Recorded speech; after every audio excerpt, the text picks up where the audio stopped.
Tes, ya halo, welcome YouTube. Iya, malam ini aku mau lanjutin lagi perahu kertasnya. Kayaknya udah deket. Jadi sekarang hari apa sih? Hari Rabu bukan?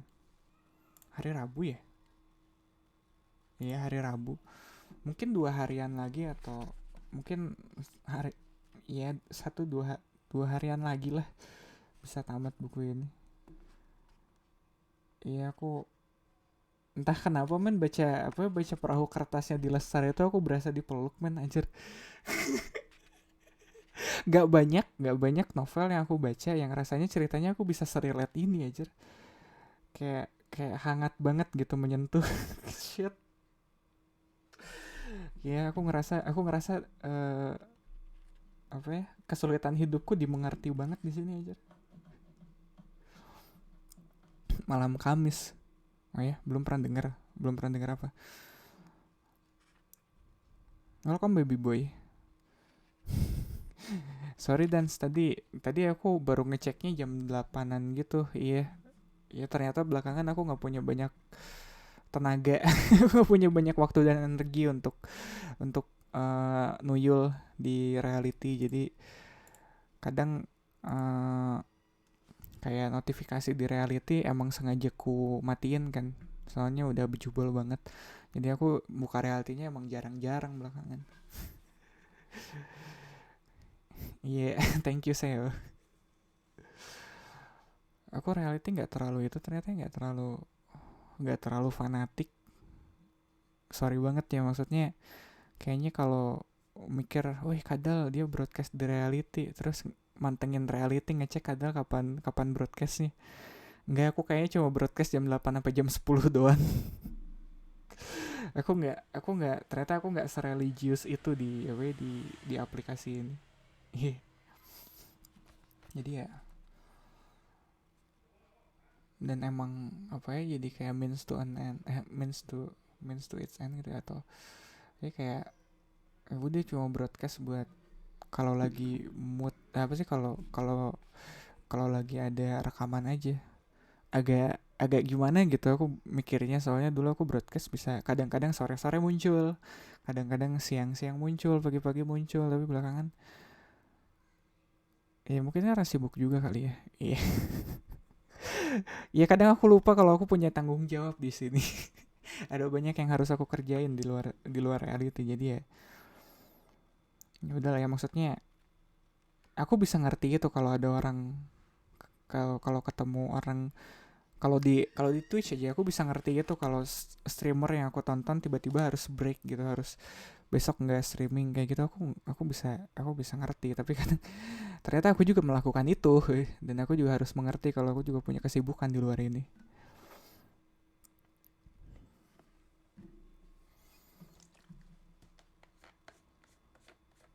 Paling apa ya, cuma kejadian-kejadian khusus doang aku broadcast 4 jam gitu di reality,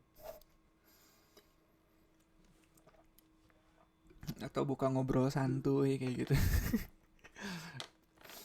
Nggak tahu anjir, aku ngerasa makin sini aku makin makin gak friendly man. Iya, di apa ya, di reality kesannya kayak aduh kadang udah sibuk sekarang, emang udah sibuk, cuma ya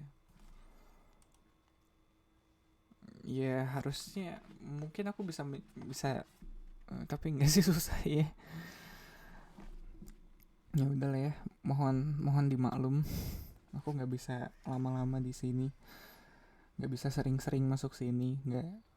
Aku inget aku terakhir nuyul kapan ya anjir, berapa bulan yang lalu ya, kayak muter-muter nyari poin gitu, atau dengerin broadcast orang gitu, udah lama banget aja.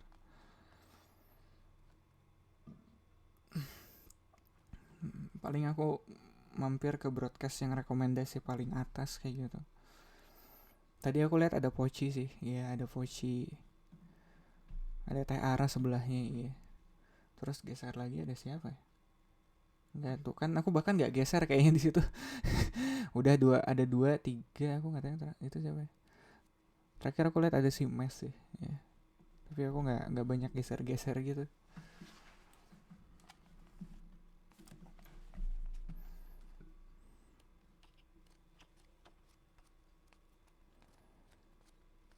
Oh iya, dan aku lagi mikirin itu sih sekarang lagi ada bentar, aku pengen nyebutin nama servernya dengan benar. Iya guys, di RBC Conreality. Ya, kalau pernah ada yang dengar RBC Conreality. Gimana sih itu sih? Concreation. Oh iya, RB Concreation. Itu mereka lagi nyelenggarain kayak enrollment yang bilangnya. Jadi kayak audisi gitu buat buat audio drama. Iya, deadline-nya hari ini. Aduh anjir, sekalinya ngasih tahu deadline-nya hari ini ya. Dadak parah. Iya, eh terus bisa dicek aja di apa ya, di websitenya gitu. Concreation. Aku nggak tahu websitenya apa ya. Aku dapetnya dari Discord soalnya. Bentar, di mana ya? Bentar. Di mana? Ayo Del. Ayo Del, di mana Del? Oh iya. Di shit, bentar. Atas, bentar belum. Kok nggak ada? Di mana? Kok ketutup gitu? Oh iya, dibukanya di concreality.wixsite.com/reality broadcaster. Ntar kelihatan di situ di webnya mereka buka buka submisi gitu. Niatnya aku semalam mau take vokal, cuma ternyata dialognya lebih sulit. Aku nggak bisa langsung reading langsung take ternyata. Iya, terus aku coba reading dulu semalam sama si Hana. Absurd banget anjir, jam 3 pagi lo reading ngapain anjir.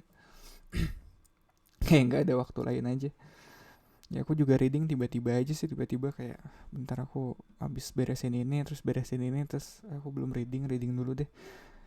Sambil ngecek uh, setup recordingnya, ternyata setup recordingnya masih belepotan, sebal. Naskahnya bagus, aku suka, cuma semalam kendalanya aku nggak, ya sekali sekali baca aku nggak bisa langsung dapet karakternya kemana. Masih kedengeran kayak aku yang ngomong, sebel aja. Iya, masih kayak aku bawain broadcast kayak gini gitu. Ntar deh kalau ada waktu habis broadcast aku coba take lagi. Mm. Dan kayaknya aku udah butuh istirahat sih dari 2 hari, apa deh, hari Senin, Selasa, bahkan dari hari Minggu kayaknya aku begadang mulu. Kayaknya malam ini aku bakal tidur cepet. Ya beresin broadcast, take vokal. Ya sama semalam juga ternyata kayaknya kemungkinan hari ini aku kudu kudu brief dengan klien, jadi aduh anjir dah. Sama beresin komisian, please, please. Iya, aku kadang kalau udah terlalu banyak yang kudu ku kerjain, aku bingung ngatur waktunya gimana ya. Tapi at the end of the day selalu aku takjub kayak anjir, kok bisa kelar ya. Itu anjir, aku nggak paham anjir. Padahal kalau ngelihat kayak jadwalnya kayak nggak aku tulis di sticky notes sih. Kalau udah gawat banget aku tulis di sticky notes dan aku tempelin di belakang gitu, jadi ketahuan aku hari ini harus ngapain aja. Dia balik lagi. Dia balik, lu balik terus ganti profil ya. Saya kan kupikir lu orang baru ya. Dasar SEO lu ejer. Iya. Mana tadi aku ngecek ke atas bentar. Kok ada orang baru masuk? Nggak deh, nggak ada. Itu si SEO lagi. Ganti foto profil doang. Iya, ternyata jadwalku chaos belakangan dan mudah-mudahan aku bisa nge-manage-nya dengan baik sih. Sampai minggu-minggu ini kan ya, sampai seminggu 2 minggu ini. Atau mungkin sampai akhir bulan. Ya kaget lah anjir. Kaget dikirain chat aku ngebug anjir, ada yang masuk dan nggak ke notif. Ya aku pikir ada yang masuk dan notifikasinya nggak ada. Terakhir emang ada kasus kayak gitu. Dia tiba-tiba masuk aja nyelonong, nggak punten nggak apa. Kalau masuk nggak ada notifikasinya sih di gua. Nggak tahu, ngebug kali. Masuk kok nggak punten nggak apa. Permisi kayak gitu. Ya udah deh, aku kayaknya kemungkinan hari ini nggak akan full sampai jam 10 ya. Iya, sorry banget ya, aku langsung ke cerita aja. Ntar kita disambil aja di jeda-jedanya sambung ngobrol lagi. Ya aku butuh istirahat sangat dan kerjaanku banyak. Iya. Jerman serius tadi pagi aku rada aku tandain soalnya kayak aku ngirim proposal buat apa ya, buat lowongan storyboard artist gitu di situs freelancer. Aku udah lama tuh nggak bikin proposal gitu. Ada berapa ya, 3-4 bulanan gitu. Ajar aku nggak, aku pikir si apa ya si si teknik apa ya teknik atau si cara aku buat atau apa ya cara aku buat bikin proposal udah nggak laku men, ternyata masih ada yang nanggepin, syukur deh. Iya katanya di follow upnya sekitar malam ini si skripnya bakal turun. Nggak tahu nih, ntar aku tungguin gak ya, soalnya biasanya kalau skrip turun dia langsung minta brief, apa sih bisa langsung di brief gitu kan. Tapi nggak tahu, kalau skripnya udah jelas kayaknya nggak perlu di brief. Yang jelas besok kayaknya aku sibuk banget anjir. Ya makanya besok broadcast gak ya atau ntar deh. Sorry ya aku malah curhat aja. Iya, kemarin semalam aku ditemenin si Hana sih soalnya. Iya, terus aku kelepasan curhat gitu. Iya, udah sekali curhat aku malah jadi ngember kemana-mana, parah sih kadang. Semalam aku dapat message-nya excited, terus tadi bangun tidur aku mikir lagi, anjir aku apa aja yang harus aku kerjain hari ini ya, banyak ternyata. Ya udah, terakhir tuh ceritanya sampai mana ya? Oh iya, sampai Lude yang katanya mau ke Jakarta nengokin Kinan. Terus sama terakhir tuh Kugi dia mau izin resign sama dari Advokado ke si Remy. Aja Remy tuh udah kurang baik gimana coba anjir. Iya, tapi gimana Kugi, dia punya dia bahagianya nggak di situ anjir, dia bahagianya nggak di situ jadi ya.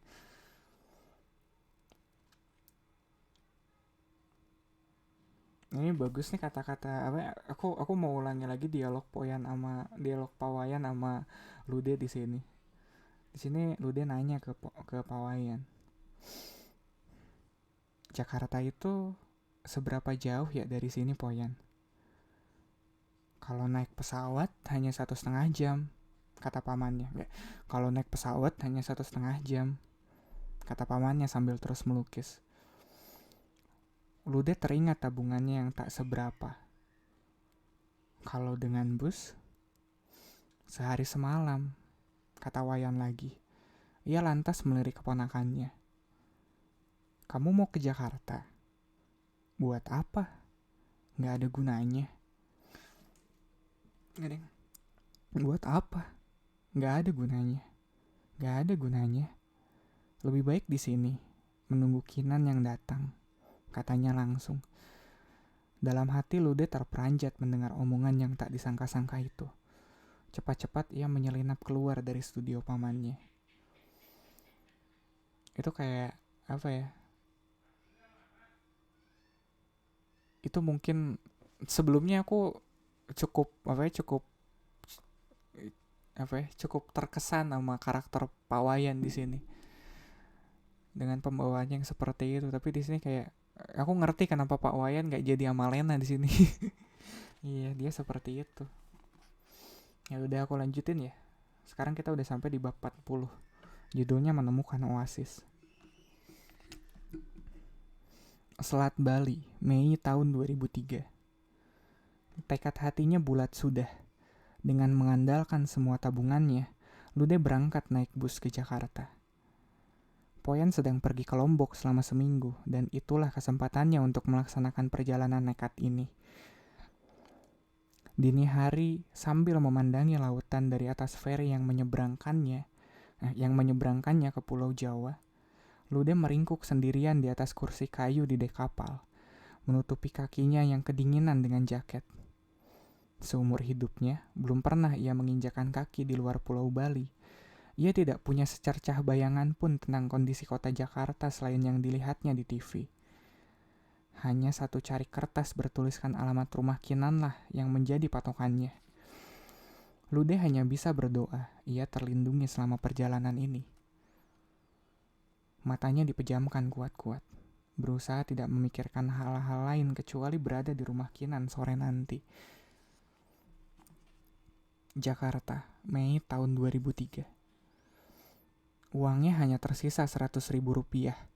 Lude tak tahu lagi apa yang harus ia perbuat jika ia sampai tidak menemukan alamat rumah Kinan. Dengan segala keletihan akibat perjalanan panjang dan jantung yang berdebar-debar tegang, Lude memencet bel rumah serba putih itu. Seorang perempuan membuka pintu. Lude kenal betul wajah itu. "Selamat sore, Ibu Lena," sapanya sopan. Satu tangannya menenteng tas berisi baju, satu tangannya lagi menenteng kantong plastik berisi oleh-oleh. Lena menatap gadis di hadapannya, nyaris tak percaya. "Kamu keponakannya Wayan kan, Lude?"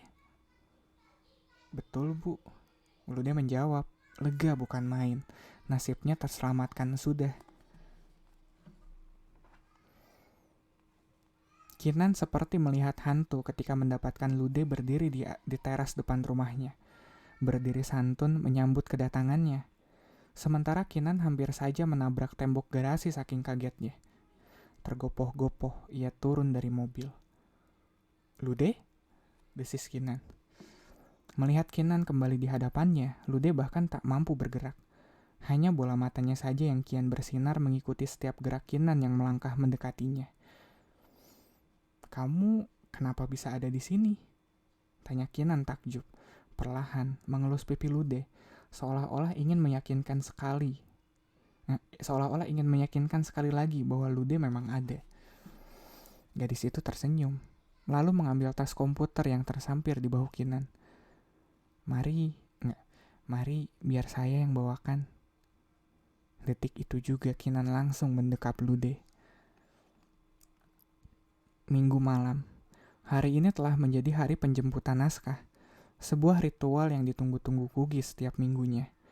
Kinan akan muncul di depan pintu, dan Keisha, adiknya, langsung mengeluarkan sejuta gaya demi menarik perhatian Kinan yang ditaksirnya diam-diam. Dan Kugi akan punya sejuta bahan ejekan baru yang bisa dipakainya untuk mengerjai Keisha. Kugi sendiri diam-diam punya kesempatan mengisi baterai hati untuk seminggu ke depan. Tak sabar rasanya menunggu minggu malam tiba. Namun, Kugi merasa ada yang aneh dari hari minggu ini. Dengan hari minggu ini. Sejak pagi hingga petang, ia belum mendapat kabar apa-apa dari Kinan. Akhirnya Kugi memutuskan untuk menelpon duluan. "Halo rekan agen, udah siap? Halo rekan agen, udah siap bertugas belum?" Kugi menyapa ceria. "Hai Gi," suara Kinan terdengar kaku. "Jam berapa kamu mau kesini, Nan?" tanya Kugi lagi. Kinan menghembuskan napas berat dan panjang. "Malam ini saya nggak bisa, Gi. Mungkin baru minggu depan. Maaf ya." Kugi tiba-tiba merasa dadanya sesak. Suara Kinan terdengar begitu jauh sekarang, seolah terpisahkan banyak sekat. "Oke, minggu depan juga nggak apa-apa. Tapi kalau boleh tahu, kenapa kamu nggak bisa datang malam ini? Ada urusan?" "Saya ada tamu dari Bali," Kinan berkata, canggung. "Pacar saya yang dari Ubud." "Oh," gumam Kugi panjang. Gumam Kugi panjang. Sama sekali tidak menyangka. Matanya terpejam sebentar, mencari kekuatan. No problemo." Dalam hati Kugi bangga dengan nada suaranya yang terdengar wajar. Tapi berarti kita agak mulur ya. Soalnya minggu depan malah aku yang pergi." "Oh ya? Kemana?" Ada acara outing bareng kantor ke Bali. Kinan menelan ludah. Gak masalah Gi, kata Kinan dengan nada serileks mungkin. Mungkin sesudah kamu pulang saya bisa kasih kamu kabar baik. Otot Kugi menegang. Kabar baik katanya. Kugi menjerit dalam hati. Jangan-jangan saya berhasil menghubungi salah satu kolektor lukisan saya yang punya penerbitan buku. Dia sangat tertarik waktu saya kasih tahu soal proyek kita. Dan dia fans berat Jenderal Pilik sejak lama. Kalau memang ternyata dia tertarik menerbitkan, berarti kita makin dekat dengan impian kita punya karya bareng. Kinan menerangkan dengan semangat. Senyum lebar seketika mengisi wajah Kugi. Nan, andaikan aku mercon, sekarang aku udah meledak nih. Untung bukan, Kinan terkekeh. Kalau kamu hancur berantakan, proyek ini juga bubar jalan.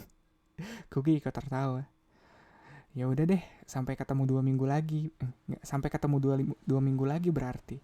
Salam buat Lude. Ya, salam buat Lude. Kugi mengulang. Oke, dah kecil. Dah. Kugi menutup telepon rumahnya pelan-pelan. Ia tahu, ia bahagia bukan main mendengar kabar dari Kinan tentang kemungkinan serialnya diterbitkan menjadi buku.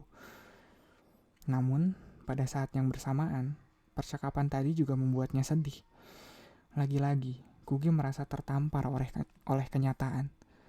Seakan hidup terus-terusan ingin mengingatkannya bahwa ada sekat antara mereka berdua yang tak tembus. Dan ia hanya bisa menerima dan mengikhlaskannya. Hati mereka telah memilih. Di gazebo taman rumah Kinan, mereka duduk berdua, menikmati tiupan angin malam Jakarta yang hawanya sedang suam-suam. Kamu kepanasan ya? Ujar Kinan sambil menyeka butir keringat di pelipis Lude. Angin di sini nggak seperti di Ubud. Memang enggak, tapi rasanya malah lebih enak, ucapnya sambil melirik Kinan malu-malu. Soalnya bisa dekat dengan kamu. Saya merasa bersalah sama kamu. Kenapa? Lude bertanya heran. Saya di sini ngantor. Enggak, saya di sini ngantor, bahkan sampai hari Sabtu. Enggak seperti di Ubud, kita bisa bareng terus seharian. Kamu udah hampir 3 hari di Jakarta. Belum satu kali pun saya sempat ngajak kamu jalan-jalan. Kamu cuma nungguin saya pulang kantor setiap hari. Sama sekali saya nggak keberatan. Selalu deh. Saya senang di sini, bisa bantu mamenya Kinan. Jeron juga baik. Saya sering diajak jalan-jalan di sekitar sini. Dan biar hanya 3-4 jam sehari saya bisa ketemu Kinan, sudah lebih dari cukup.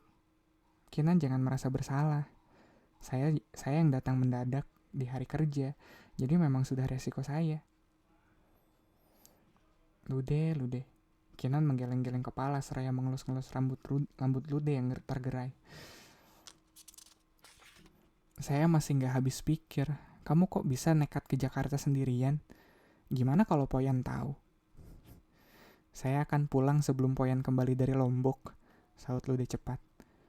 Kapan Poyan pulang? 3 hari lagi. Lusa saya pulang pakai bus, jadi sebelum Poyan sampai, lusa kamu pulang. Tapi tidak boleh pakai bus. Nggak. Oh, salah. Aduh, lebay dah. Aduh, anjing yang malu. Shit. Aduh, anjing lebay banget. Nggak, reaksinya nggak gitu, Dan. Reaksinya nggak gitu, Dal. Aduh, anjing yang malu banget. Shit. Ya. Yeah. Aduh, anjing cringe. Malunya nggak nahan. Shit. Ya, oke. Kapan kamu pulang?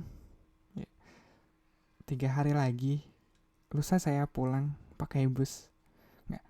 Lusa saya pulang pakai bus. Jadi sebelum Poyan sampai, lusa kamu pulang, tapi tidak boleh pakai bus. Potong Kinan tegas.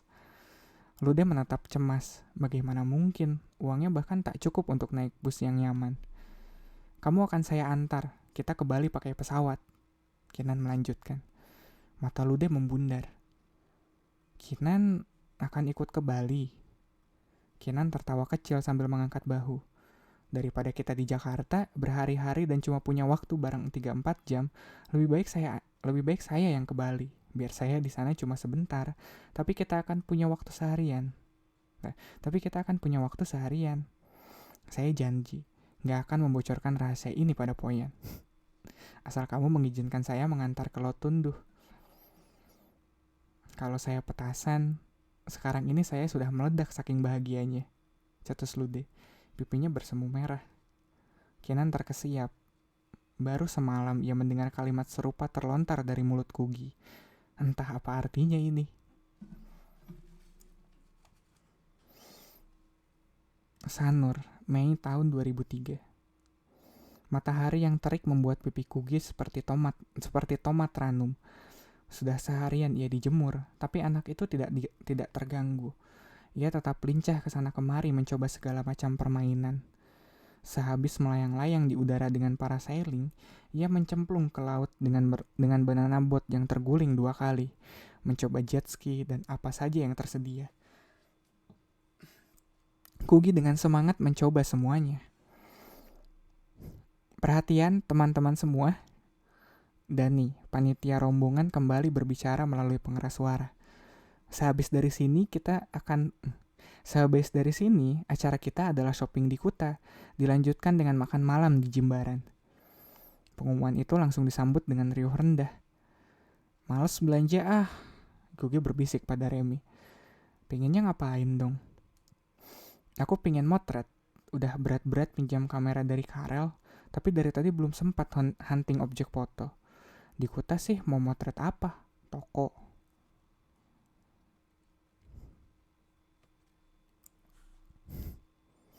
Aduh, dikasih kumis. Thank you, Seo.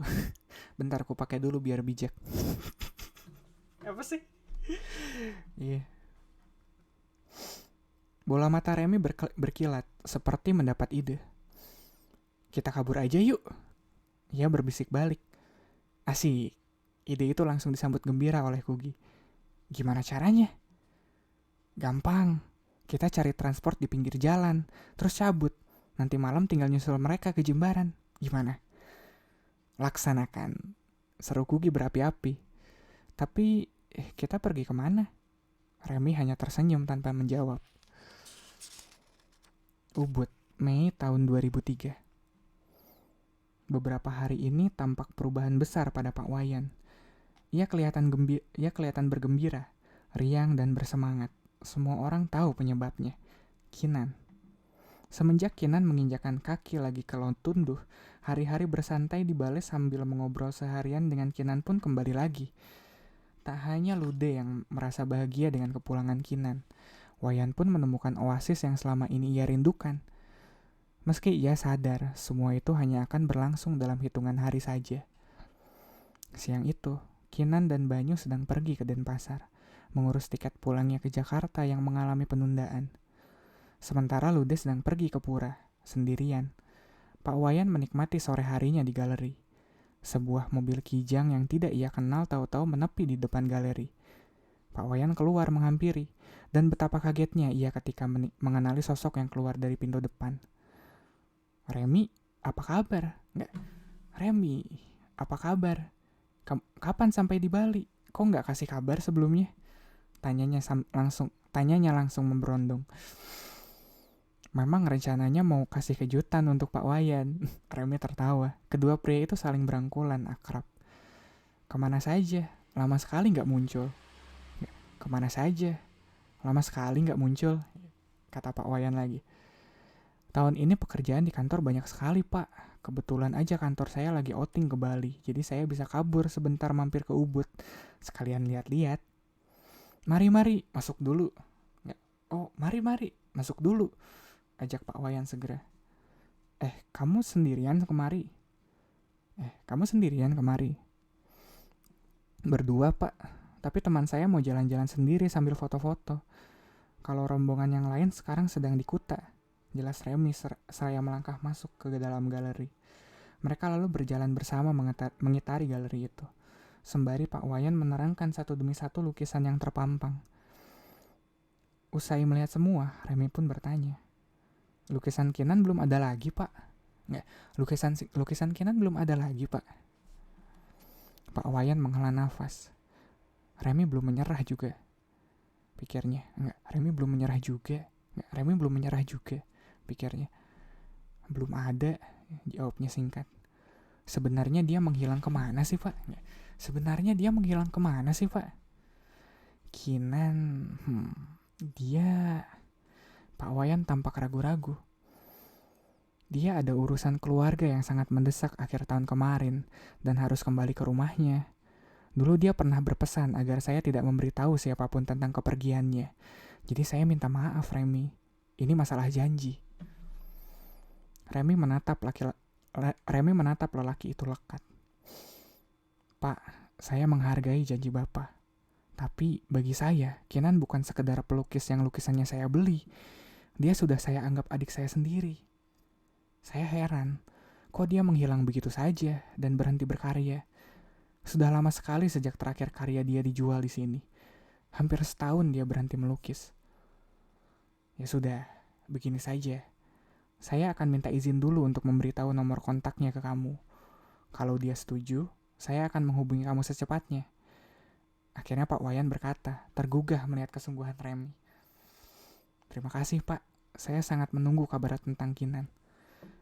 Kata Remy lagi. Sudah berbulan-bulan Wayan menutupi kabar tentang Kinan dari semua kolektor yang menghubunginya. Namun Remigius memang berbeda. Dalam hatinya, Wayan tidak nyaman dengan semua ini. Ditambah dengan kenyataan bahwa sekarang Kinan juga ada di Bali. Ia berharap Remy dan Kinan dapat bertemu kembali. Entah bagaimana caranya.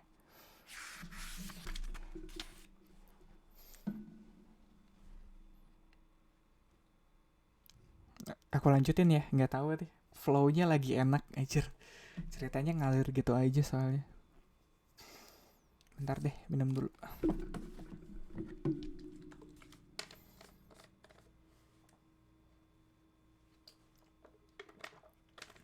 Ya minum dulu bentar. Thank you ya udah di spam like. Thank you guys, iya. Yang masuk ke sini aku hitung baru 2 orang men, tapi view-nya ada 5. Aku nggak tahu kalian mondar-mandir ya. Ngisi like sula, aduh, thank you banget ya.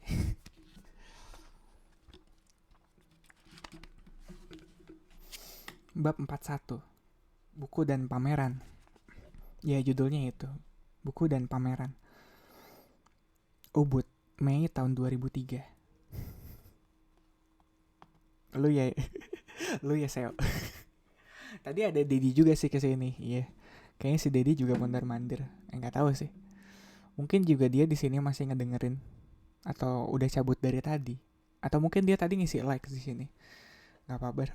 Pokoknya thank you banget ya. Itu ngisi banget traffic kayak gitu. Bab 41. Buku dan pameran. Ubud, Mei tahun 2003.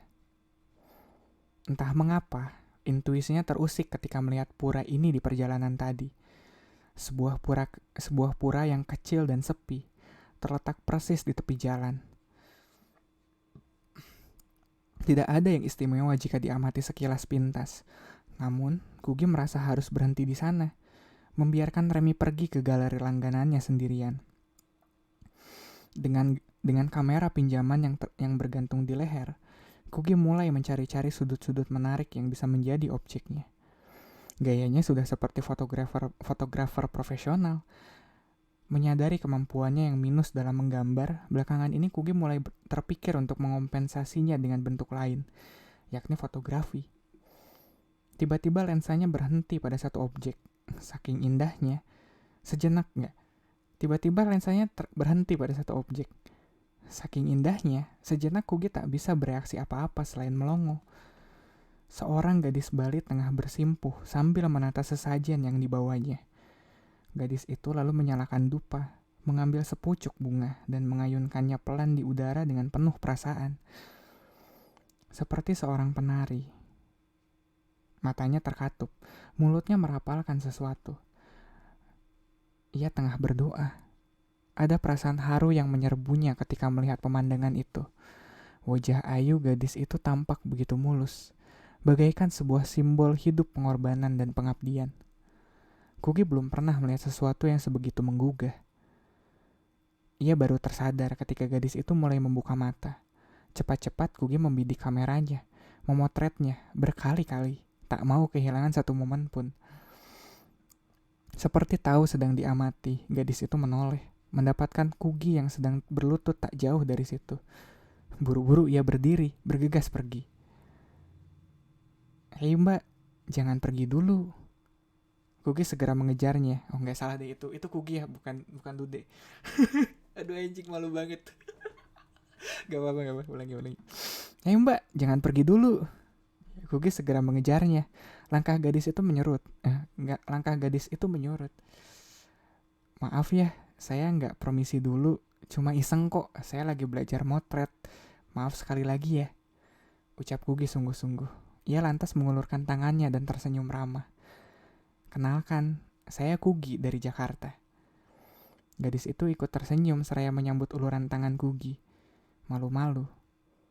"Nama saya Lude," ucapnya pelan. Hati Kugi terlonjak mendengar nama itu. "Lude? Kebetulan saya punya teman yang nama pacarnya Lude loh," kelakar aja. "Orang Bali yang namanya Lude kan banyak. Bukan saya saja," sahut Lude sambil tertawa kecil. "Oh, gitu ya?" timpal Kugi polos. "Kamu tinggal di desa ini?"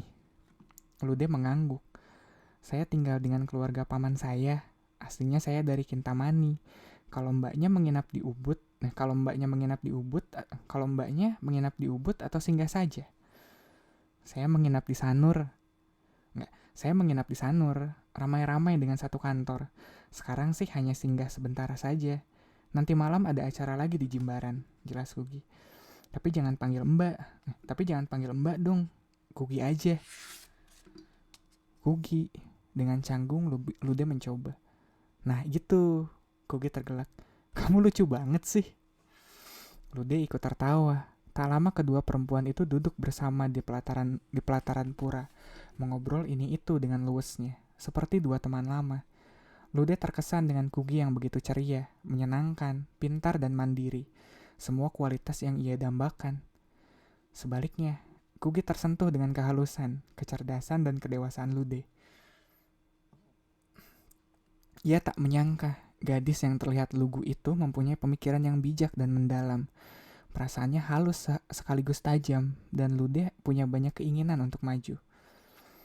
Keduanya makin antusias ketika tahu bahwa mereka berbagi hobi yang sama, yakni menulis. Kugi sedang membuat buku apa? Kugi sedang membuat buku cerita. Wah, hebat sekali. Mata Lude berbinar-binar. "Kapan diterbitkan?" "Masih belum tahu kapan, tapi mudah-mudahan sudah ada kabar minggu depan.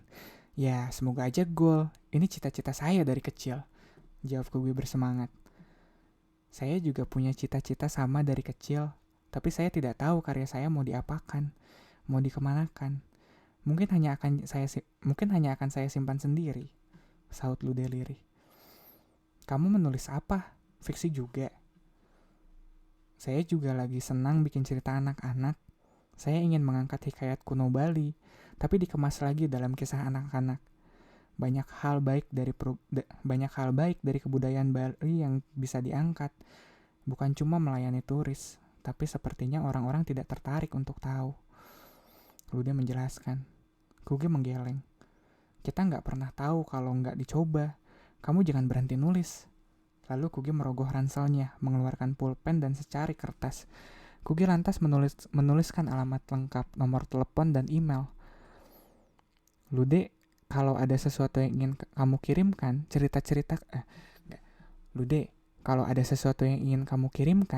cerita-cerita kamu atau apa saja, tolong jangan segan-segan untuk mengirimkannya ke saya. Atau kalau kamu suatu hari berencana ke Jakarta, jangan lupa mampir. Ini, supaya kamu nggak nyasar. Saya juga tuliskan patokan jalannya sekalian ya." Dengan serius Kugi menuliskan semuanya dengan lengkap. Lude terpana melihat tangan Kugi yang menari-nari di atas kertas. Ia menahan napas melihat tulisan itu. "Lengkap sekali. Kugi sangat baik, terima kasih banyak," katanya dengan suara bergetar. "Nanti, kalau buku saya benar-benar jadi terbit, kamu akan saya kirimkan satu kopi. Mau?" "Mau, betul ya?" "Nggak, mau, betul ya? Jangan sampai lupa," pinta Lude penuh harap. Ia lalu gantian menuliskan alamatnya. Lude Laksmi. Lude Laksmi, gumam Kugi membaca kertas yang diberikan Lude. Nama kamu cantik sekali, pas dengan orangnya. Kugi perempuan tercantik yang pernah saya lihat, balas Lude tulus. Makasih. Kugi tertawa lepas. Ngomong-ngomong mata kamu normal kan? Iya. Iya, bisa aja lu. Gak tahu aja, Kugi ajaib emang. Masih aja bisa ngelucu. Lude hanya tersenyum dan mengangguk. Perlahan mendekapkan carikan kertas dari Kugi ke dadanya. Tiba-tiba tampak sebuah mobil berhenti di seberang jalan. Suara klakson berbunyi pendek satu kali. Kugi segera bangkit berdiri, mengemasi ransel dan kameranya. Saya udah dijemput. Kamu di sini aja, biar saya nyebrang ke depan. Sampai ketemu lagi ya. Jangan lupa hubungi saya kalau ada apa-apa. Saya senang sekali kenalan dengan kamu hari ini. Kugi lalu merangkul Lude. Saya juga sangat senang. Sampai ketemu lagi, ucap Lude. Tubuhnya kaku. Terima kasih ya, Kugi. Kugi tertawa kecil. Terima kasih apa? Saya belum kasih apa-apa sama kamu. Justru saya yang harus terima kasih sama kamu. Udah mau saya foto. Lude tak bisa berkata apa-apa lagi. Hanya tangannya kian erat menggenggam carikan kertas itu. Tanpa berkedip, dipandanginya dari jauh Kugi yang melambaikan tangan, menyeberangi jalan, lalu masuk ke dalam mobil yang langsung melaju itu. Lude lalu berjalan ke depan, memandangi punggung mobil itu hingga menghilang. Dan tetap, ia berdiri di tempatnya, menatap ke arah yang sama, walau yang dilihatnya kini tinggal debu jalanan saja. Lude ingin berlari rasanya, entah kemana. Begitu melihat tulisan tangan tadi, Lude langsung tahu siapa yang ia hadapi. Tak mungkin salah lagi. Bagaimana bisa ia tidak hafal tulisan tangan itu? Bertahun-tahun ia membacanya, meresapi berlembar-lembar cerita yang dituliskan oleh tangan yang sama dengan sebuah buku tulis usang. Bagaimana bisa ia tidak hafal? Kinan selalu membawa buku itu kemana-mana, menjadikannya bintang inspirasi selama karir melukisnya yang cemerlang di Ubud. Kinan melukis dengan penuh cinta, dengan hati dan nyawa. Kugi tidak akan menyangka betapa dalam rasa terima kasihnya tadi. Lude berterima kasih atas pertemuan mereka. Berterima kasih atas kesempatan melihat sosok itu secara langsung. Lude bersyukur karena kini ia tahu apa yang menjadi alasan Kinan bisa menjangkarkan hatinya begitu dalam. Dan meski dengan susah payah, Lude berusaha mensyukuri kepedihan yang menyayat hatinya sekarang, detik ini. Lude berbalik, kembali ke pura, kembali bersembahyang. Dan kali ini ia tak menahan apa-apa. Kekuatannya lenyap, tak sebutir air mata pun sanggup ia bendung. Dan Lude memutuskan untuk membiarkan segalanya mengalir apa adanya. Ya tujuannya emang bikin orang ngantuk sih, Seo. Iya. It's okay kalau ngantuk, iya. Ini aduh ajar, bagiannya ini gak tahu men, indah sekali kalau aku baca. Kayak pertemuan Lude sama Kugi di sini tuh aku ajar ngena banget gitu ajar. Ya emang. Ya kan tujuannya itu, judulnya kan itu. Tapi emang sih khusus buat bagian ini, beberapa bagian di buku ini aku ngefans banget dan kerasanya menyentuh banget kalau aku bacain. Ya, termasuk salah satunya yang barusan ku baca. Ya. Aku seneng kalau ternyata itu bisa sampai ke hati pendengar dengan baik kayak gitu. Aku seneng bawain dialognya Kugi yang ceria, yang ringan, dengan Lude yang yang pemalu, uh, yang pemalu terus dia dewasa kayak gitu. Aku senang bawain dinamikanya, kayak Kugi bilangnya kayak gini, terus Lude nanggepinnya kayak gini kayak gitu. Terus di endingnya yang Lude tahu kalau itu Kugi yang selama ini dicintai Kinan tuh empes gitu aja, kayak ada aduh aja empes, nggak empes nih, kayak nyes gitu. Dan cara Lude menyikapi pertemuan dia dengan Kugi itu rasanya kayak indah banget gitu. Aku tahu di situ Lude baru aja patah hati, tapi patah hatinya terasa indah banget gitu. Ya aku tahu patah hati ya, tapi patah hatinya indah banget gitu. Oh iya, udah izin itu. Iya, nggak apa-apa, tidur aja kalau di sini. Oke, aku lanjutin ya. Hari terakhirnya di Ubud. Sore nanti, Kinan sudah harus terbang kembali ke Jakarta. Begitu selesai berkemas, ia keliling-keliling mencari Lude. Di mana-mana Lude tidak kelihatan. Kinan bisa merasakan Lude menghindarinya sejak kemarin. Ia kelihatan lebih pendiam, seperti memendam sesuatu. Setelah mencari kesana kemari, Kinan menemukannya mengurung diri di kamar. Lama Kinan mengetuk-ngetuk pintu, hingga akhirnya pintu itu dibukakan. "De, kamu kenapa? Sakit." "De, kamu kenapa? Sakit." "Sakit." Lude menggeleng. Jadi? Jadi, Lude cuma diam.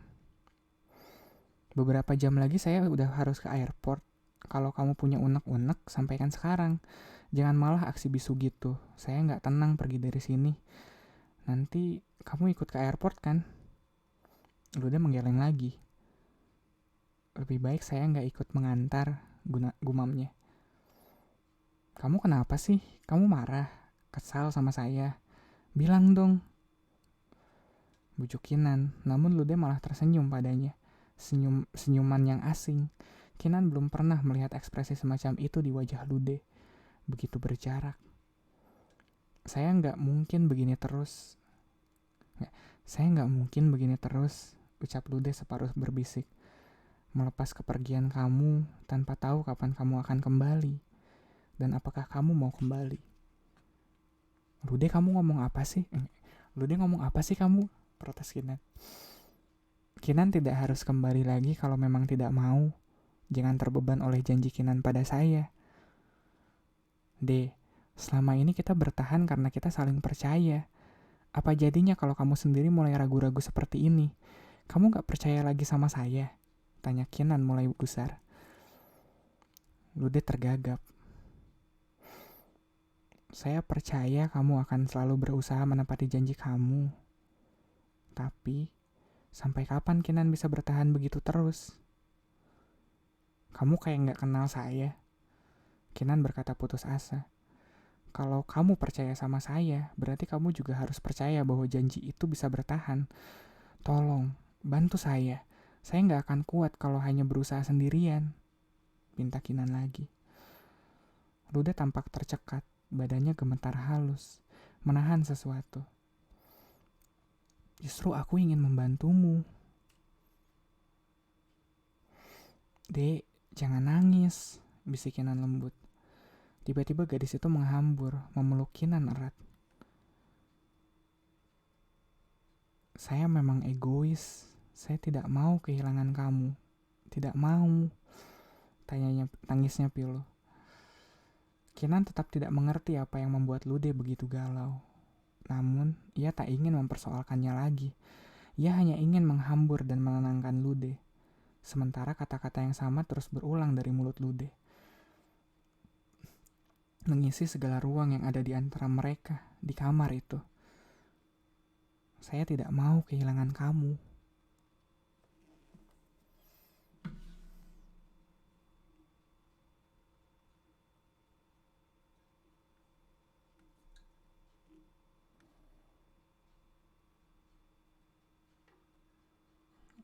Iya, tes, halo, sorry ya tadi koneksinya kayak ngedrop. Iya, saya tidak mau kehilangan kamu. Cerita ini berat banget dong. Jakarta, Mei tahun 2003. Minggu malam, saatnya Kinan menjemput naskah Jenderal Pilik yang sempat tertunda. Namun malam ini ia sekaligus menjemput Kugi untuk pergi makan malam. Dari baju kamu kok mencurigakan sih? Memangnya kita mau makan aneh-aneh. Dari baju kamu kok mencurigakan sih?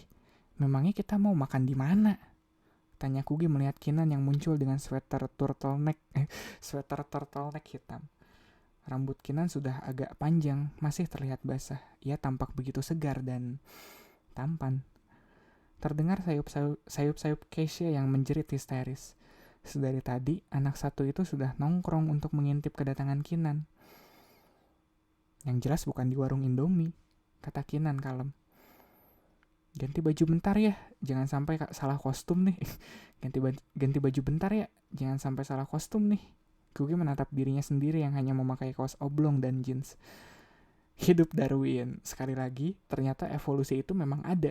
Tumben-tumben seorang Kugi Karama Kameleon mengenal konsep salah kostum. Komentar Kinan geli. Kugi langsung manyun.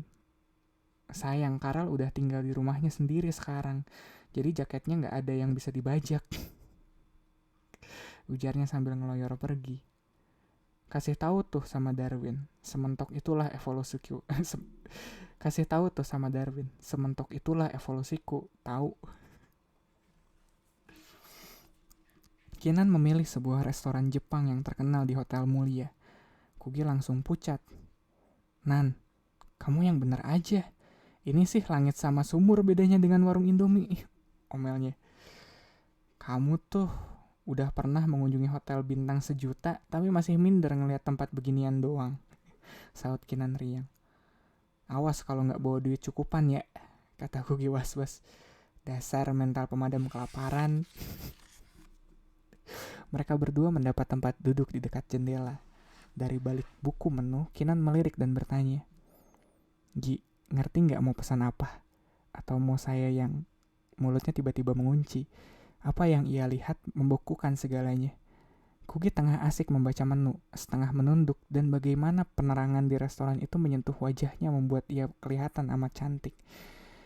Bibirnya merah tanpa pulasan lipstik, alisnya hitam seperti arang, matanya berkilau, dan semuanya itu seperti dilukis di atas kulit pucatnya yang jernih dalam remang sinar lampu. Sementara jemarinya yang mungil asyik bermain-main dengan ujung rambutnya yang sehalus rambut bayi itu. Kugi memang tak pernah berubah, bahkan sejak pertama kali mereka bertemu, saat ia dijemput di stasiun kereta, 5 tahun silam. Kinan tak pernah lupa saat itu. Setelah sekian lama, ia menyadari bahwa ia sudah menyukai Kugi sejak perjumpaan mereka yang pertama. Kugi yang unik. Ia seolah-olah mencuat dari lautan banyak orang, dimanapun ia berada. Aku pesan, Kugi berpikir keras, lama. Gini deh, apapun yang kamu pesan, kalikan 2. Strategi bagus, Kinan nyengir.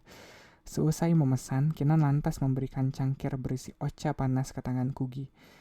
Saya sengaja bawa kamu ke sini, karena rasanya kita layak merayakan sesuatu. Dan apakah itu?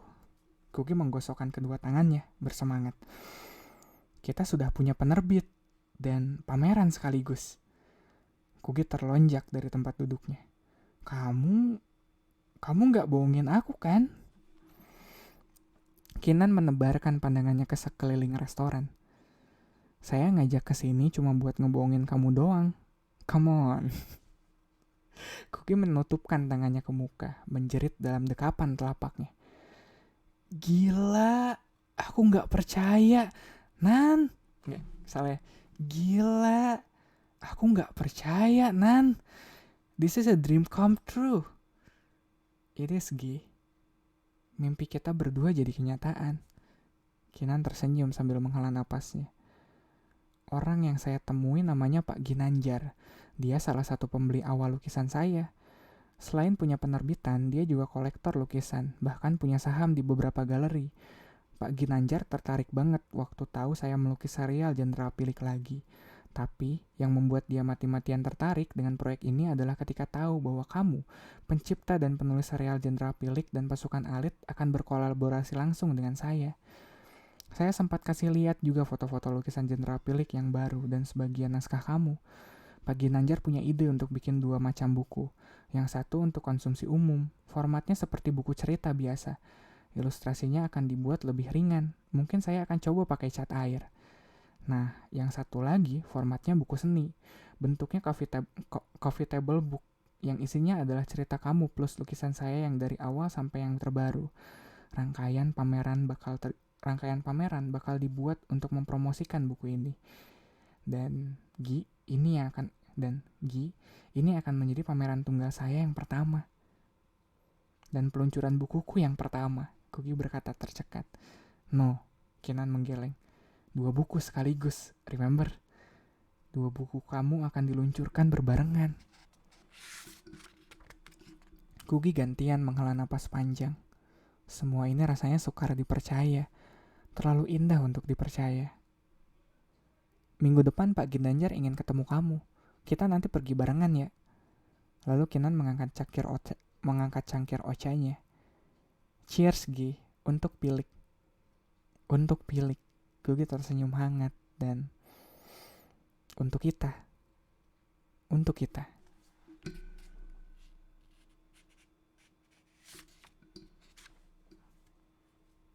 Itu tadi bab 41. Ini kayaknya malam ini bisa aku beresin deh, Gandeng Dal. Udah lah, jangan ambisius Dal, udah. Iya. Tapi enak sih flow-nya, nggak tahu ya. Indah aja gitu. Aku rasanya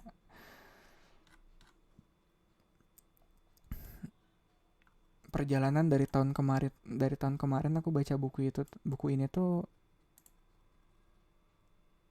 terbayarkan begitu udah sampai sini. Iya serius, aku sampai di bab-bab ini rasanya kayak apa ya, kayak ada yang melaju gitu, ada yang bergerak di sini. Kerasa banget ceritanya tuh bakal sampai ke satu tempat gitu. Nggak tahu men, rasanya indah aja gitu kalau dipikir ke situ. Oke, aku lanjutin ya. Bab 42. Kastil yang masih berdiri tegak. Remy melirik jam tangannya. Sudah lewat 5 menit dari janji pertemuannya. Tak biasanya ia terlambat, apalagi ini hari Minggu. Ia tidak punya alasan kuat untuk muncul tidak tepat waktu. Namun perjalanannya menuju hotel ini sempat terhambat karena ada keramaian lalu lintas tak terduga akibat parkiran mobil yang berbondong-bondong ke pameran besar dekat sana. Ia membuka pesan di ponselnya, memastikan sekali lagi lokasi meetingnya. Oke, coffee shop, gumamnya sendirian. Dan pintu lift membuka. Remy bergegas melangkah keluar, bertuburkan dengan seseorang yang mau masuk ke lift. Sorry, katanya cepat, nyaris berbarengan dengan pria yang ditubruknya, yang sama-sama juga mengucap maaf. Mas Remy yang sedari tadi menunduk, sontak mendongak mendengar namanya dipanggil. Tersesiap bukan kepalang ketika mengenali pria di hadapannya. Kinan? Ia bertanya, ragu. Apa kabar mas? Saya benar-benar gak nyangka bisa ketemu di sini. Apa kabar mas? Saya benar-benar gak nyangka bisa ketemu di sini. Kinan menjabat tangan Remy erat-erat. Remy masih bengong. Tak lama ia merangkul Kinan. Saya yang lebih gak nyangka lagi. Hampir setahun saya cari kamu. Kamu kok bisa di sini? Saya sekarang tinggal di Jakarta, Mas. Sejak akhir tahun kemarin. Masih melukis? Kinan tertawa lebar. Baru mulai lagi, jawabnya sumringah. Remy langsung menepuk bahunya. Bagus. Itu yang saya tunggu-tunggu. Saya mau lihat-lihat dong. Boleh mas, sekarang ini saya malah mau mempersiapkan pameran, dibantu oleh Pak Ginanjar. Wah, curang kamu. Kok Pak Ginanjar duluan yang dikontak? Lupa ya sama pembeli pertama, seloroh Remy. Gak mungkin lupa lah mas, Kinan terkekeh. Tapi saya harus cari waktu yang tepat untuk ketemu Mas Remy. Sebetulnya sejak minggu lalu, waktu Pak Wayan kasih tahu kalau Mas Remy datang ke galeri, saya sudah kepingin sekali mengontak. Tapi begitu sampai di Jakarta, masih banyak banget kerjaan, jadi saya tunda. Kamu kerja apa di sini? Saya sedang bantu ayah saya, Mas. Beliau lagi sakit, dan sekarang saya menjalankan perusahaannya, trading company. Remy melongo untuk yang kedua kalinya. Kamu di perusahaan trading? Kamu di perusahaan trading? Gak ada pantes-pantesnya ya, Mas. Kinan nyengir. Ya, mudah-mudahan cuma sementara. Ayah saya sudah mulai membaik kok. Tapi masih belum tahu berapa lama lagi saya harus terus kerja di kantor. Jelas Kinan lagi. Kinan, kita harus janji ketemuan, gak bisa enggak, kata Remy tegas. Setelah berbulan-bulan nungguin kabar kamu, setidaknya saya berhak untuk satu kali ngopi bareng. Pasti mas, kata Kinan. Tapi kartu nama saya ketinggalan, bareng dompetnya. Makanya sekarang saya mau ke mobil dulu untuk ngambil. Dicetak di HP aja ya. Kinan lantas mengejakan nomor telepon selulernya. No problem, kartu nama saya juga habis. Ini nomor saya ya. Remy gantian menyebutkan nomornya. Lagi ada acara di sini mas. Saya ada meeting di coffee shop. Kamu? Saya sedang dinner dengan teman saya. Oke, saya tunggu kabar baik. Saya tunggu kabar dari kamu ya. Minggu ini? Boleh. Iya, dalam minggu ini. Nggak? Boleh, dalam minggu ini. Kinan mengangguk mantap. Lift itu lalu kembali menutup. Di dalamnya, Kinan menggeleng-geleng kepala. Takjub sendiri. Sekian lama berusaha menutupi jejak. Malam ini, ia harus bertemu dengan Remy dengan cara yang sama sekali tidak diduga. Barangkali memang sudah waktunya, pikir Kinan. Sementara itu dalam perjalanannya menuju coffee shop, pikiran Remy masih terpaku pada pertemuannya dengan Kinan tadi. Masih sulit mempercayai apa yang terjadi. Hidup dengan tak tertebaknya mengantarkan Kinan begitu saja di depan mukanya pada satu malam. Padahal sekian lama sudah ia mencari Kinan dengan segala macam cara. Tak ada yang kebetulan, pikir Remy, terlepas dari kesanggupan dirinya memahami makna besar di balik pertemuan itu. Remy tidak main-main dengan niatnya. Ia menelpon Kinan, antusias ingin bertemu. Nanti sore kebetulan saya akan pergi ke daerah kantor kamu. Kalau kamu ada waktu kosong, saya ingin mampir sekitar sejam. Bisa? Oke mas, nanti kalau udah dekat kantor, telepon aja. Saya nggak kemana-mana kok, jawab Kinan. Dan Remy memang menepati janjinya. Ia tiba tepat waktu. Terlongo-longo, ia memasuki ruangan kerja Kinan. Ternyata kamu benar-benar direktur, celetuknya terkesima. Memang mas sangka apa, Satpam? Kinan tertawa kecil. Memang mas sangka apa, Satpam? Kinan tertawa kecil. Saya masih gak habis pikir. Bukannya dulu kamu pernah bilang kamu gak suka dan gak bakat bisnis? Well, sampai sekarang sebetulnya juga masih gitu kok. Kinan tersenyum kecut. Udah deh, ceritanya panjang. Waktu saya juga masih sejam. Ayolah, bujuk Remy. Akhirnya Kinan menyerah, menceritakan semua, dari mulai kisah Geleri Warsita sampai ayahnya yang jatuh sakit. Alhasil, Remy tambah terlongo-longo. Itu cerita yang luar biasa. Saya sama sekali gak nyangka. Ya, aneh, lebay. Itu cerita yang luar biasa. Saya sama sekali gak nyangka. Remy geleng-geleng. Selama di Bali, kamu kelihatannya nggak punya masalah apa-apa. Tapi sejujurnya saya selalu merasa ada sesuatu yang istimewa dalam proses hidup kamu. Termasuk waktu kamu tahu-tahu lenyap dari peredaran. Saya yakin sesuatu yang besar pasti terjadi. Lagi-lagi Kinan tersenyum kecut. Udah deh, ngomongin yang lain aja. Katanya sambil mengibaskan tangan. Lebih baik sekarang dengar cerita Mas Remy. Remy mengangkat bahu. Gak banyak yang bisa saya ceritakan. Plus sebentar lagi saya juga udah harus jalan.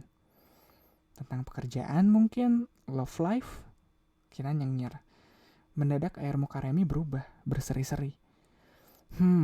Untuk yang terakhir kamu sebut barusan, sebetulnya saya punya cerita. Tepatnya sebuah rencana, dan saya belum pernah kasih tahu siapa-siapa soal ini, termasuk yang bersangkutannya sendiri. Wah, seru nih, Kinan terkekeh. Saya lagi terpikir untuk tunangan, atau ya, melamar dulu. Alis Kinan mengangkat. Wow, selamat ya mas. Biarpun saya belum kenal orangnya, yang pasti dia cewek yang sangat beruntung. Kapan-kapan kenalin ya. Sebetulnya, waktu saya ke Bali menemui Pak Wayan kemarin, dia ikut dengan saya ke Ubud. Tapi sayangnya gak ikut mampir ke galeri gara-gara dia mau memotret di pura. Kamu juga pasti cocok sama dia. Dia sangat menyenangkan, cerdas pokoknya. Remy sampai harus mengatur napasnya. Dia sangat istimewa buat saya. Kinan tersenyum lebar. Saya percaya mas, you must be so in love. I am. Remy tersenyum lebar. Belum pernah saya merasa seperti ini seumur hidup saya. Dan sepanjang hidup saya, gak akan saya lupakan bantuan Mas Remy dulu.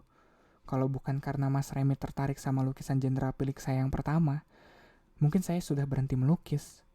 Jadi, kalau Mas Remy butuh bantuan apapun, soal rencana besar itu atau apapun, kasih tahu ya. Saya tahu saya bisa bantu. Siapa tahu saya bisa bantu. Ucap Kinan sungguh-sungguh. Kinan, kamu gak berutang apapun. Justru satu kehormatan bisa punya karya pertama kamu. Ujar Remy seraya merangkul hangat bahu Kinan. Tak lama kemudian, dua orang itu berpisah, tanpa tahu betapa besar persamaan di antara mereka berdua.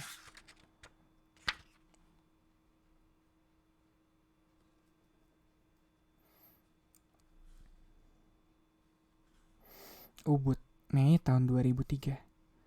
Lude menyandarkan kepalanya di dinding, memandangi pamannya yang duduk menungguinya. Sudah beberapa hari ini pamannya giat melukis, mungkin karena baterainya sempat terisi dengan kedatangan Kinan beberapa waktu lalu. Sudah beberapa hari ini, Lude malah tidak bisa tidur. Hatinya resah, nyaris tidak pernah tenang. Dan sama seperti pamannya, itu pun disebabkan kedatangan Kinan. Poyan, ada apa, Dek? Bagaimana kita bisa tahu kapan waktunya untuk menyerah dan kapan waktunya untuk bertahan? Mendengar pertanyaan Lude, Pak Wayan berbalik. Poyan tidak pernah tahu. Poyan tidak pernah tahu, jawabnya lugas. Dulu, Poyan memutuskan untuk menyerah, membiarkan memenya Kinan memilih orang lain. Kapan Poyan merasa bahwa itulah keputusan yang tepat? Kapan Poyan merasa bahwa itulah keputusan yang tepat? Sejujurnya, apakah itu menyerah atau justru bertahan? Poyan tidak pernah tahu. Bahkan sampai hari ini. Apakah ini menyerah namanya? Barangkali betul begitu. Tapi dalam apa yang disebut menyerah, Poyan terus bertahan. Poyan tidak tahu, tapi hidup yang tahu. Lude menggigit bibirnya. Ia ingin mengucapkan sesuatu, sekaligus gentar dengan reaksi pamannya nanti. Namun desakan itu sangat kuat. Poyan, jangan marah kalau saya ngomong begini. Tapi saya gak mau jadi seperti Poyan atau seperti memenya Kinan. 10-20 tahun dari hari ini, saya masih terus-terusan memikirkan orang yang sama. Bingung di antara penyesalan dan penerimaan. Wayan terdiam mendengar luncuran kalimat dari mulut keponakannya. Ia seperti dicekoki segenggam pil pahit sekaligus. Getir, pedih, tapi ia merasakan kebenaran dalam kata-kata Lude. Kamu benar. Jangan jadi seperti Poyan, ujarnya lirih. Tapi bagaimana saya bisa memutuskan itu?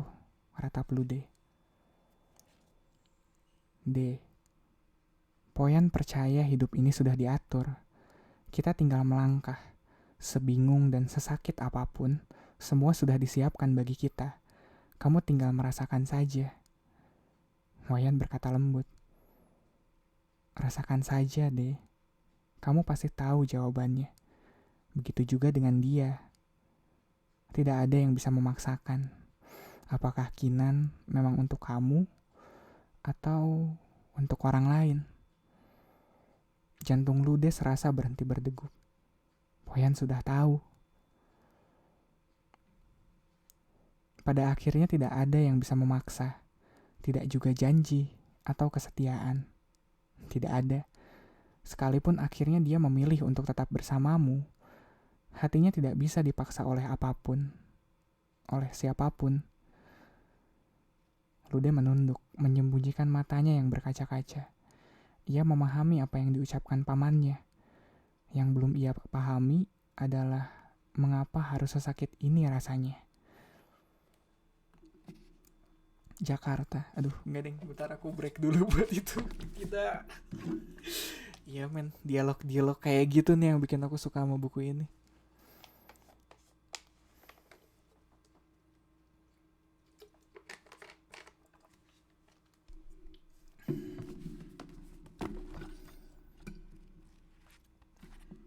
Oke.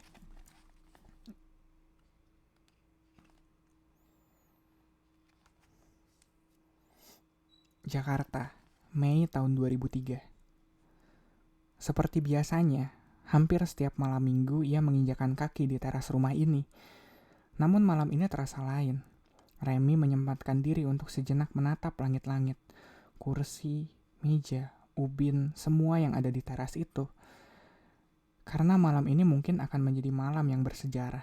Dan teras ini menjadi saksinya.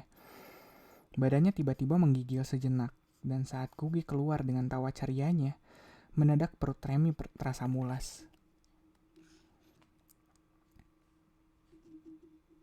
Hai sayang, sapa Kugi. Tangannya menggenggam setumpuk foto. Kita mau jalan-jalan kemana malam ini? Belum tahu, kata Remy setelah menelan ludah berkali-kali. Rasanya sih saya lagi agak males kemana-mana. Tapi kita lihat nanti aja ya. Kalau cuma di sini nggak apa-apa juga kan? Nggak masalah, saut Kugi ringan. Aku mau kasih lihat foto-fotoku di Bali. Lumayan loh hasilnya. Lanjutnya sambil cengengesan. Dengan semangat, Kugi memperlihatkan hasil karyanya satu persatu. Remy mengamati sambil mengomentari. Oh iya, bagus. Yang ini juga bagus. Namun pikirannya tidak melekat pada foto Kugi barang satupun. Remy sibuk bertanya-tanya dalam hati. Apakah sekarang saat yang tepat? Ya, harus sekarang. Atau minggu depan. Jangan. Tapi siapa tahu lebih baik. Mungkin bukan di rumahnya. Di tempat lain. Di mana? Kapan? Malam ini? Nah, yang ini masterpiece-nya.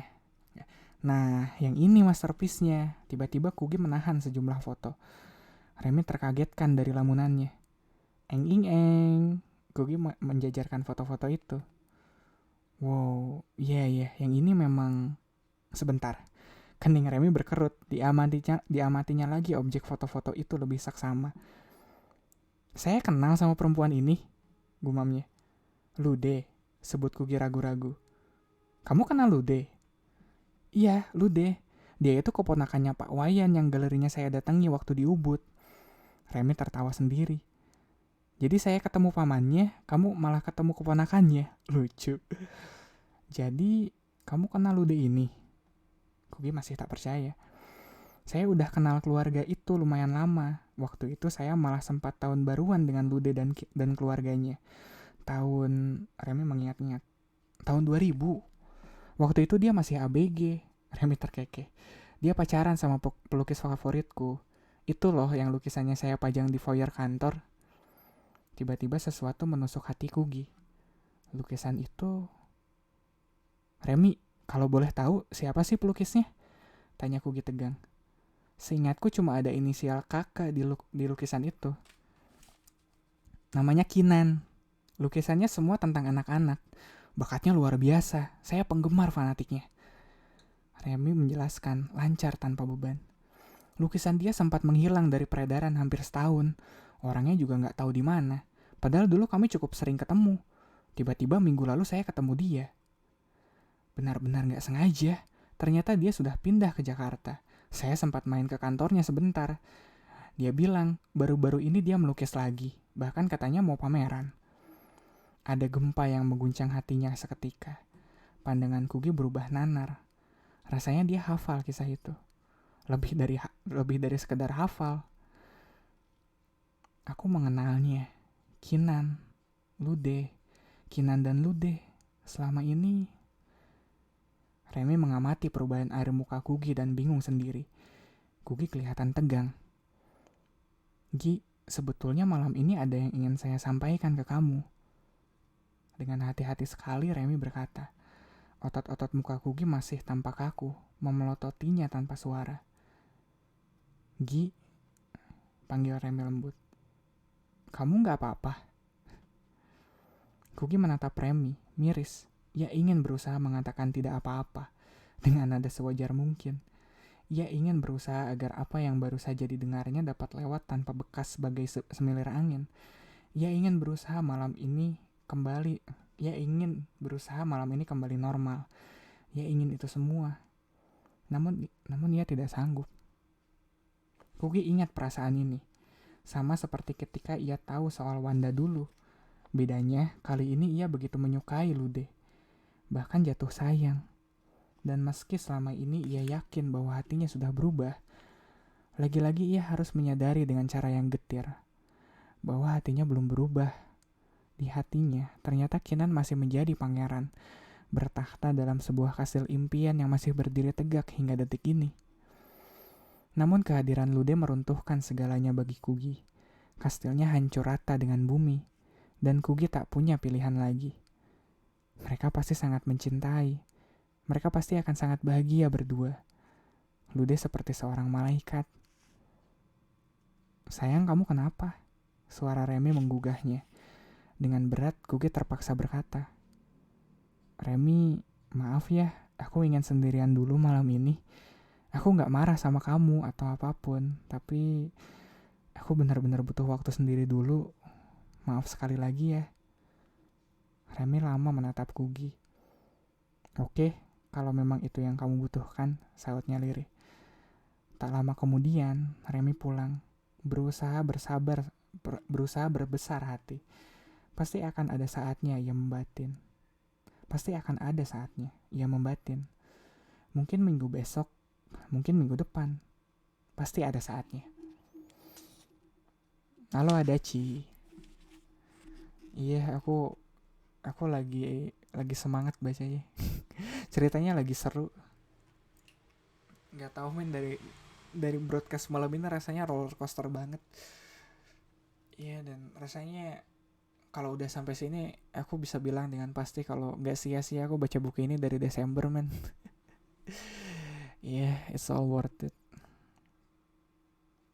Gak tahu men, banyak dialognya yang rasanya ngena banget sih buatku. Dan karakternya makin sini aku makin kenal dan makin bisa bawainnya dengan cukup enak lah. Jadi ya, iya, buku perahu kertasnya lagi seru-serunya. Dan aku dari tadi bacanya excited banget. Kupikir kayaknya kalau pace-nya kayak gini aku besok bisa tamat deh buku ini. Kayaknya.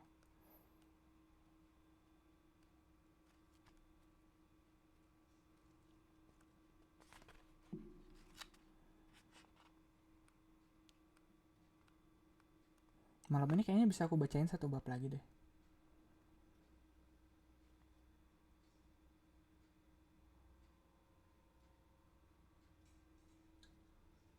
Aduh, tapi bab ini berat deh. Iya. Muatan emosinya. Gak apa-apa deh, terakhir deh. Iya. Malam ini terakhir. Bab 43. Cincin dalam kotak perak. Jakarta, Juni tahun 2003. Kinan muncul di ruang tamu rumah Kugi lebih awal. Seperti biasa, Keisha yang menghususkan diri untuk membuka pintu. Sore itu, Kinan memakai kemeja linen putih, lengan pendek dan jeans biru. Cukupan untuk membuat Keisha kabur ke kamarnya dengan muka merah padam, dan di dalam sana ia jingkrak-jingkrak kegirangan sendirian. Kinan tampak rileks sekaligus bersemangat. Hari ini ia janji membawa Kugi untuk menemui Pak Ginanjar, yang juga sama-sama sudah tidak sabar ingin bertemu Kugi.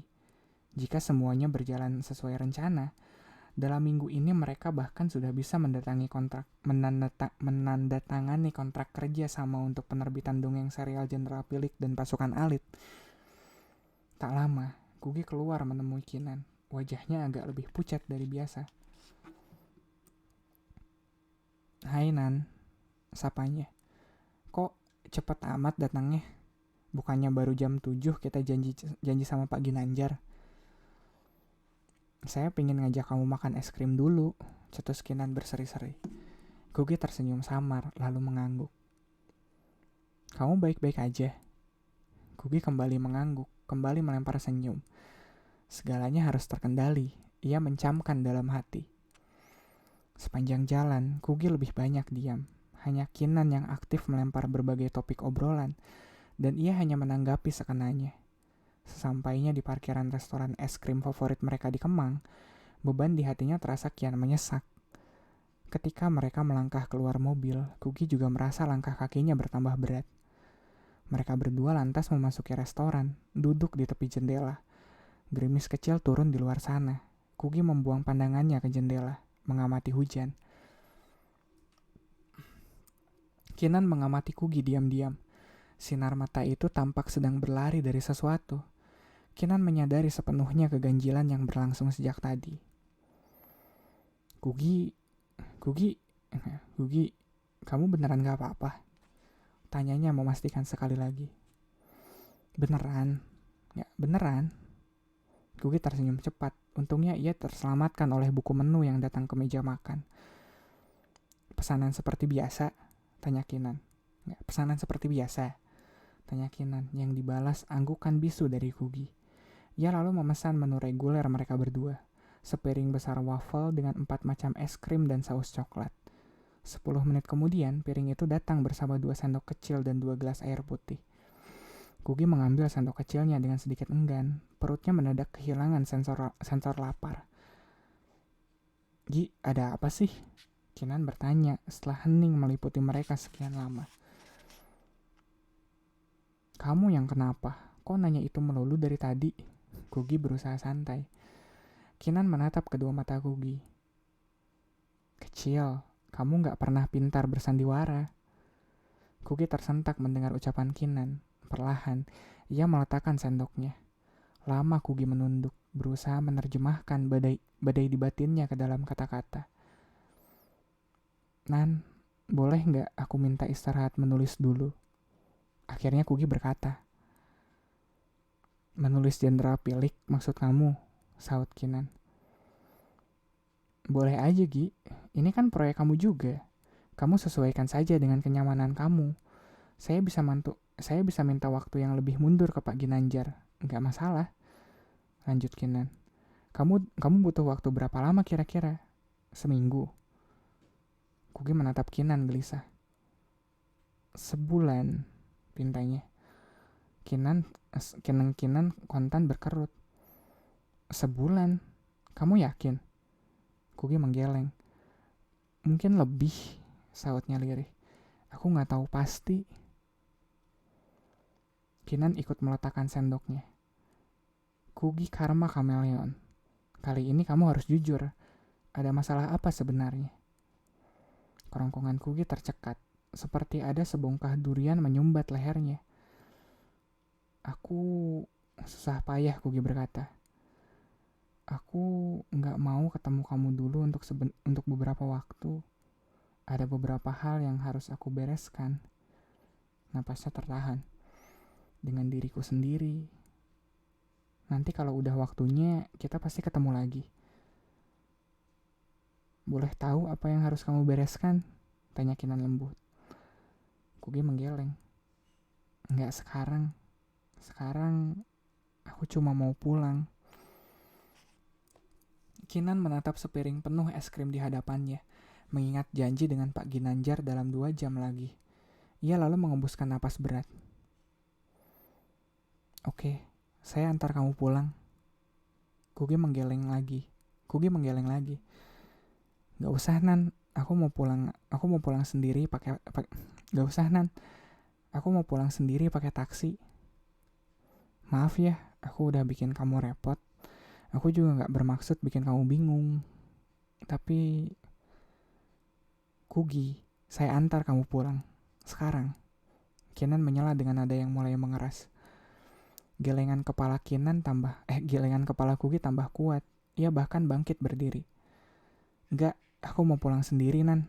Kamu boleh marah sama aku, tapi aku benar-benar harus pergi. Maaf ya. Kugi langsung balik badan. Setengah berlari menuju pintu restoran, melesat pergi ke tepi jalan, mencegah taksi sebelum Kinan sempat mengejarnya. Begitu duduk di dalam taksi, Impitan di dadanya seketika melonggar. Kugi kembali bisa bernafas. Sigap disambarnya HP dari dalam tas. Langsung mematikannya. Ia hanya ingin sendiri. Ia hanya ingin sepi.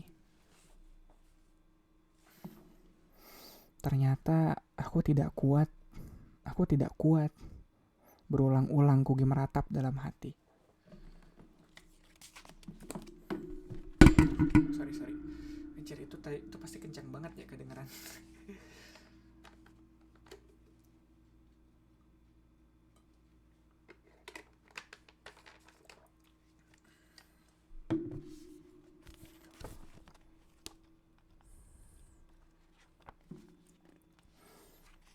Langit sudah menggelap ketika taksi itu memasuki perumahan tempat Kugi tinggal. Mbak, ini udah sampai kompleksnya. Rumahnya sebelah mana, Mbak? Sopir taksi itu memanggil-manggil Kugi yang tertidur di jok belakang. Kugi terbangun dengan kaget. Oh, sorry. Belokan pertama langsung kanan, Pak. Rumah kedua sebelah kiri. Sopir itu menurut. Yang ada sedan hitam itu, Mbak? Tanyanya seraya menunjuk sebuah mobil hitam yang terparkir di depan rumah Kugi. Sedan hitam. Tubuh Kugi sontak lemas lunglai. Remi? Iya, di sini aja, Pak. Kugi keluar dari taksi dengan enggan. Rasanya ingin meloncat masuk lagi dan pergi entah kemana. Tidak ingin bertemu dengan siapa-siapa. Tapi sudah terlambat. Remi yang duduk di teras depan sudah melihat kedatangan Kugi. Sayang, kok HP kamu mati? Tanyanya langsung. Tadi akhirnya saya mengandalkan feeling aja. Langsung mampir ke sini. Untung kamu cepat pulang. Remi memeluk Kugi. Tubuh itu kaku. Kamu gak apa-apa? Tanyanya. Kugi rasanya ingin meledak mendengar pertanyaan itu. Kugi rasanya ingin meledak mendengar pertanyaan itu lagi. Gak apa-apa, jawabnya singkat. Kamu mau ganti baju dulu? Remi bertanya lagi. Gak usah. Kugi tersenyum lalu duduk di kursi. Ada apa, Remi? Remi agak terkejut dengan reaksi yang tidak biasanya itu. Ia mengamati ekspresi Kugi, berusaha mencari perbedaan, tapi tidak menemukan apa-apa. Sejenak Remi mengatur napas. Ini saatnya. Kalau ingin jadi kejutan, ini saatnya. Sebetulnya ada yang ingin saya sampaikan ke kamu malam ini. Dengan hati-hati sekali Remi berkata. Saya nggak tahu apakah malam ini saat yang tepat atau bukan. Dan kapanpun saat yang disebut tepat itu, pada akhirnya saya pasti harus bicara sama kamu. Cepat atau lambat. Hari ini atau minggu depan, atau bulan depan, atau tahun depan, sama aja. Aneh banget gitu. Aduh anjir. Bentar, sorry, aku kayaknya udah mulai nggak fokus. Ulangi ya. Saya nggak tahu apakah malam ini saat yang tepat atau bukan, dan kapanpun saat yang disebut tepat itu. Pada akhirnya saya pasti harus bicara sama kamu, cepat atau lambat, hari ini atau minggu depan, atau bulan depan, atau tahun depan, sama aja Gi. Jadi tolong dengar kata-kata saya. Remi tahu-tahu berlutut di hadapan Kugi. Kerongkongan Kugi tercekat. Rasa keselak itu datang lagi. Gempa itu terulang lagi. Tanpa disadari, punggungnya mundur, menempel pada sandaran kursi. Dari kantong celananya, Remi mengeluarkan sebuah kotak berwarna perak. Kugi Alisa Nugroho. Saya nggak tahu apakah cincin ini pas dengan jari kamu atau enggak. Saya nggak sempat ngukur, cuma ngira-ngira. Tapi yang saya tahu, cinta kitalah yang paling pas untuk hidup saya. Cincin ini saya tawarkan untuk kamu terima, untuk kamu pakai. Tapi sebetulnya yang saya tawarkan adalah hati saya, hidup saya. Kalau kamu mau berbagi itu semua, tolong terima cincin ini. Cincin itu telah Remi sodorkan, begitu dekat dengan jemari Kugi. Namun Kugi tak bereaksi. Remi mendongak mendapatkan Kugi yang tampak terkesiap. Dia sungguhan kaget. Hati-hati, Remi mengambil tangan kiri Kugi, meraih jari manisnya, lalu memasukkan cincin itu perlahan-lahan.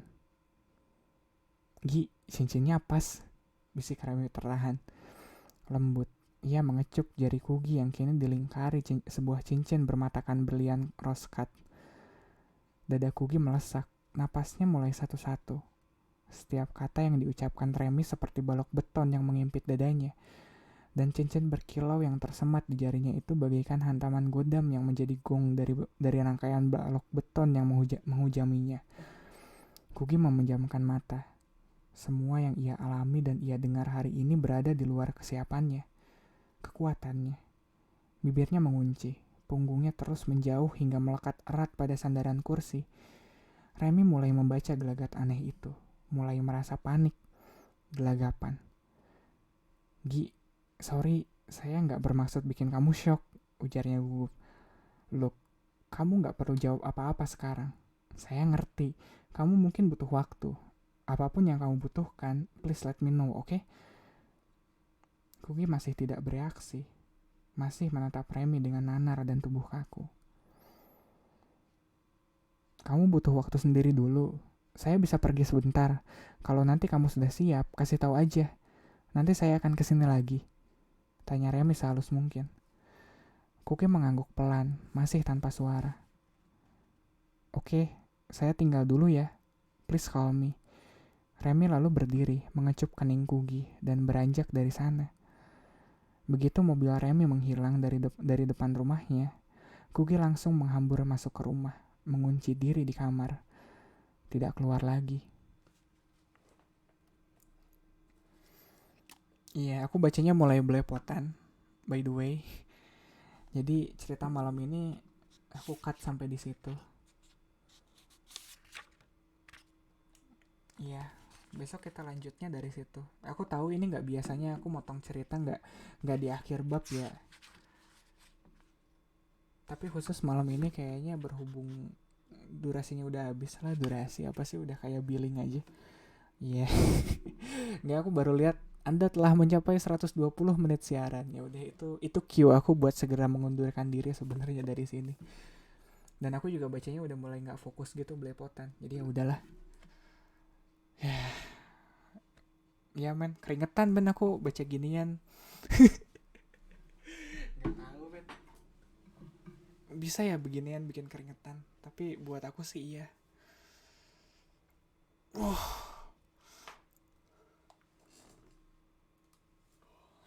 Stretching.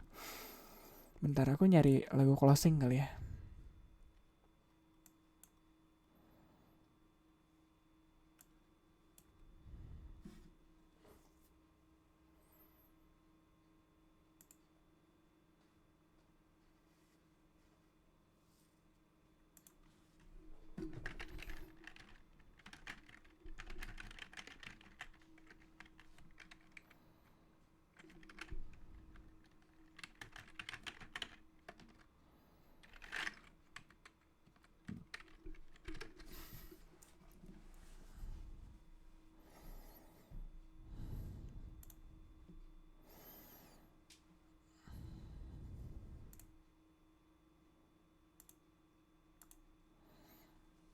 Ya udah, aku closing kok closing sih dah. Aku closing buat di YouTube aja sekarang. Welcome Karina. Ya, yeah. sorry. Welcome Karina. Karina datangnya pas banget aku lagi closing. Iya. Yeah. Nggak apa-apa ya. Malam Karina. Halo.